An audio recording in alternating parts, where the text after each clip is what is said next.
Angkatan bersenjata Yaman meluncurkan rentetan rudal hipersonik menargetkan Bandara Ben Gurion Tel Aviv pada Kamis 22 Mei 2025. Serangan itu menghentikan penerbangan sementara dan menimbulkan kepanikan pemukim di wilayah Israel. Dikutip dari Al-Mayadin, informasi itu dikonfirmasi oleh juru bicara militer Houthi Brigjen Yahya Sareh. Dilaporkan rudal balistik Zulfikar diluncurkan sebagai bagian operasi militer khusus. Serangan tersebut berhasil menghentikan lalu lintas udara hampir 1 jam dan memaksa jutaan warga mengungsi ke tempat yang lebih aman. Operasi ini sebagai respon atas pembantaian yang sedang berlangsung di jalur Gaza.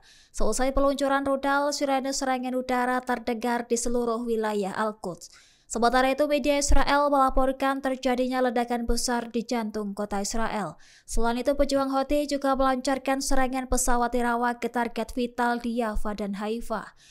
Brigjen Yahya Sareh mendesak negara-negara Arab dan Islam untuk memenuhi kewajiban moral menghadapi agresi di jalur Gaza. Pada hari yang sama, Angkatan Bersenjata Yaman juga mengepung blokade laut di Pelabuhan Haifa. Hal itu sebagai respon atas agresi Israel dan blokade yang menyebabkan rakyat Gaza kelaparan.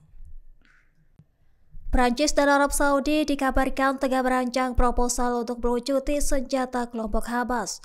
Upaya ini untuk membuka jalan bagi demobilisasi Hamas dan mengubahnya menjadi entitas politik murni. Inisiatif ini diharapkan dapat memperkuat perdamaian dan mendukung kemerdekaan Palestina tanpa kekerasan.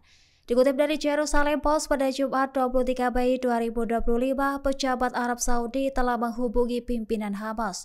Adapun usulan itu untuk membiarkan Hamas mempertahankan sebagian kekuasaan politik agar bersedia dilucuti.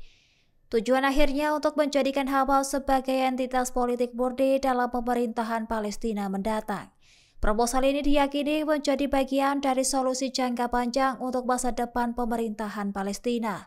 Namun rencana ini menimbulkan ketegangan antara Perdana Menteri Israel Benjamin Netanyahu dan Presiden Prancis Emmanuel Macron. Pasalnya Macron mendorong lebih banyak negara untuk mengakui Palestina sebagai negara merdeka. Seruan itu mendapat dukungan dari negara-negara Islam termasuk Arab Saudi. Sementara itu, Inggris, Prancis, dan Kanada menolak keberadaan militer Israel di Gaza dan ekspansi permukiman di tepi barat. Bahkan ketiga negara itu juga memberikan peringatan keras pengambilan tindakan terhadap kebijakan Israel. Lantas, Hamas menyambut baik dukungan internasional dan mengecam agresi Israel menindas pemukiman Gaza. Angkatan Laut Iran meluncurkan armada tempur dan pelatihan baru ke Laut Lepas. Peluncuran ini berlangsung di tengah meningkatnya ketegangan di Laut Merah antara Israel, Houthi di Yaman, serta pejuang perlawanan Palestina.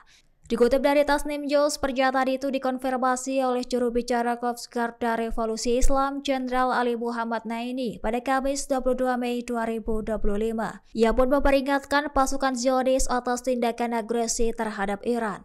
Bahkan Iran menegaskan setiap langkah agresi dari Israel akan berhadapan dengan respon tegas dan siap melumpuhkan militer Zionis. Di sisi lain, IRGC menyoroti kemajuan militer dan kekuatan Iran yang terus berkembang pesat.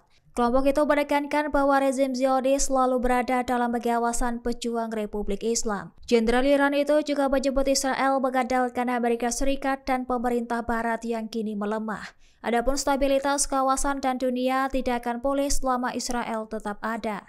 Peringatan ini menggarisbawahi ketegangan yang terus meningkat di wilayah tersebut. Iran pun siap memberikan respon keras jika mendapatkan provokasi lebih lanjut dari Israel. Download Tribun X sekarang, menghadirkan lokal menjadi Indonesia.